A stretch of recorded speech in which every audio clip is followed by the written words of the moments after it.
O fato é que este Supremo Tribunal Federal, sempre atento às suas responsabilidades institucionais e ao contexto que o cerca, está preparado, não tenho a menor dúvida, para enfrentar, uma vez mais, e caso necessário, as investidas desmedidas e inconstitucionais, agora, eventualmente, provenientes do Poder Legislativo. Lembro aos ministros, recados da rua chegam a todos nós, dando conta de que o projeto de emenda aprovado é mal menor, tendo sido endereçado a esta Casa agora como forma de impedir possíveis reformas ainda mais drásticas ao funcionamento da Corte, ou mesmo a instauração de processos de impeachment contra membros deste tribunal. No particular, senhor presidente, é preciso altivez para rechaçar esse tipo de ameaça de maneira muito clara. Esta Casa não é composta por covardes. Esta Casa não é composta por medrosos. Cumpre dizê-lo com a serenidade, mas com firmeza, e com o desassombro que esse tipo de investida exige de todos nós, membros desta Casa multicentenária. Este Supremo Tribunal Federal não admite intimidações. Primeiramente, boa noite a todos da imprensa, a todos os jornalistas, a todos que nos assistem. Nós tomamos uma decisão no Senado Federal na data de ontem, dentro da nossa atribuição constitucional de legislar com bases de critérios, com bases de anseio social, com bases principiológicas, buscando fazer uma mudança na Constituição Federal que busque garantir algo muito simples e muito básico. Eu não quero permitir nenhum tipo de polêmica em torno de um tema que tem uma clareza técnica muito grande. E eu invoco, inclusive, a leitura dessa emenda constitucional, decidida ontem por ampla maioria do Senado Federal, para poder esclarecer que o que nós fizemos ontem no Senado foi garantir que uma lei concebida pelos representantes do povo, nas duas casas do Poder Legislativo, Câmara dos Deputados e Senado Federal, após passar por comissões, por amplo debate, ouvindo-se a sociedade, abordagem de plenário e aprovação de plenário, sancionada por um presidente da República, que esta lei só possa ser declarada inconstitucional pelo colegiado do Supremo Tribunal Federal. Não há absolutamente nada de diferente disso. É algo, inclusive, que na Constituição se tem como princípio desde 1934, que é a reserva de plenário. Eu quero aqui também invocar o artigo 97 da Constituição Federal, que diz que somente os votos da maioria absoluta de um tribunal pode declarar inconstitucional uma lei ou um ato normativo do poder público. Isso é da Constituição Federal. E nós não podemos admitir que a individualidade de um ministro do Supremo Tribunal Federal declare inconstitucional uma lei sem a colegialidade do Supremo Tribunal Federal.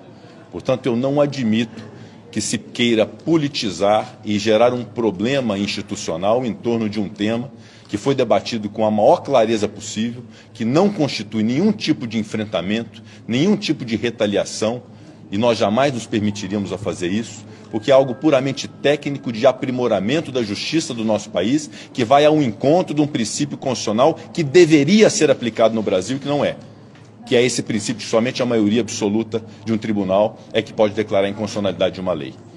Então é essa a razão de ser dessa emenda à Constituição. E eu quero aqui de novo dizer que o discurso político no Brasil, infelizmente, está muito pobre, muito vazio de argumentos para poder se deixar levar a uma discussão desse nível entre direita e esquerda, entre um presidente e ex-presidente, de um tema dessa natureza, que, repito, é um aprimoramento absolutamente saudável. Eu, mais uma vez, quero aqui provocar todos para a leitura e a compreensão desse Instituto, antes que haja qualquer tipo de exploração de cunho político em torno desse tema. Então nós estamos conscientes do que fizemos ontem no Senado. O Senado fará no próximo ano 200 anos de história, e esses 200 anos de história de muitas contribuições para o país. Recentemente o Senado se mostrou uma casa muito importante para a consolidação da democracia do nosso país. Eu quero dizer aqui que ninguém e nenhuma instituição tem um monopólio da defesa da democracia no Brasil, porque aqui desse púlpito do plenário do Senado Federal, eu como presidente, defendi o Supremo Tribunal Federal, defendi a Justiça Eleitoral, defendi as urnas eletrônicas, defendi os ministros do Supremo Tribunal Federal, defendi a democracia do nosso país, repeli em todos os momentos as arguições antidemocráticas, inclusive a que consubstanciou o 8 de janeiro com os ataques que nós sofremos. Estivemos unidos nesse propósito, mas isso não significa que as instituições sejam imutáveis ou sejam intocáveis em razão de suas atribuições. Nós estamos aqui promovendo uma busca de equilíbrio entre os poderes, repito, para que uma lei votada no Congresso Nacional, que é formada por representantes do povo brasileiro, não seja desconstituída por ato unilateral de uma pessoa que, por mais importância que tenha, como ministro do Supremo Tribunal Federal, não se sobrepõe ao Congresso Nacional, não se sobrepõe ao Presidente da República e não se sobrepõe ao colegiado da sua própria casa. Eu reconheço que a inconstitucionalidade é a atribuição do Supremo Tribunal Federal, que é a casa guardiã da Constituição Federal, mas isso se dá por um critério que já existe há muito tempo e que deveria ser respeitado e que é ratificado nessa emenda constitucional, que é o critério da maioria absoluta de seus membros, o que privilegia a colegialidade do Supremo Tribunal Federal. Eu não me permito debater e polemizar nada dessas declarações de ministros do Supremo Tribunal Federal, porque eu considero que o Supremo não é palco e arena política.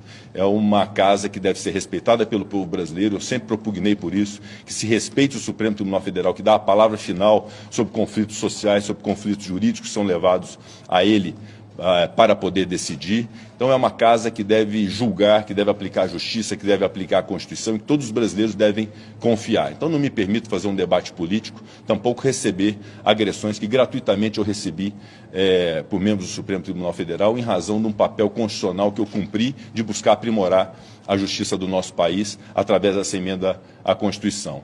E quero dizer que nós continuaremos cientes da nossa responsabilidade constitucional, porque nós representamos mais de 200 milhões de brasileiros, nós somos votados, eu tive mais de 3 milhões de votos no meu estado de Minas Gerais, outros senadores foram votados para representar o povo brasileiro, e nós vamos continuar a buscar fazer o bem para esse país, de defender a democracia, de defender as pessoas que precisam nesse país de uma política que seja uma política madura, respeitosa. Eu jamais vou me permitir estabelecer e inaugurar qualquer tipo de crise institucional, mas devo aqui afirmar e reafirmar o nosso compromisso do Senado Federal com uma política de qualidade, com respeito à Constituição Federal, com respeito à sociedade e na compreensão de que as instituições estão suscetíveis a aprimoramentos para melhorar a sua atividade, e é isso que significa essa emenda constitucional que foi votada ontem no Senado Federal. Então fica apenas esse registro, renovando os meus respeitos ao Supremo Tribunal Federal e aos seus membros. Eu tenho certeza da coragem cívica e do papel importante do Supremo Tribunal Federal em relação ao Brasil, mas devo afirmar que o Senado tem a mesma coragem cívica e o mesmo compromisso com o Brasil. Muito obrigado. Presidente, o senhor falou...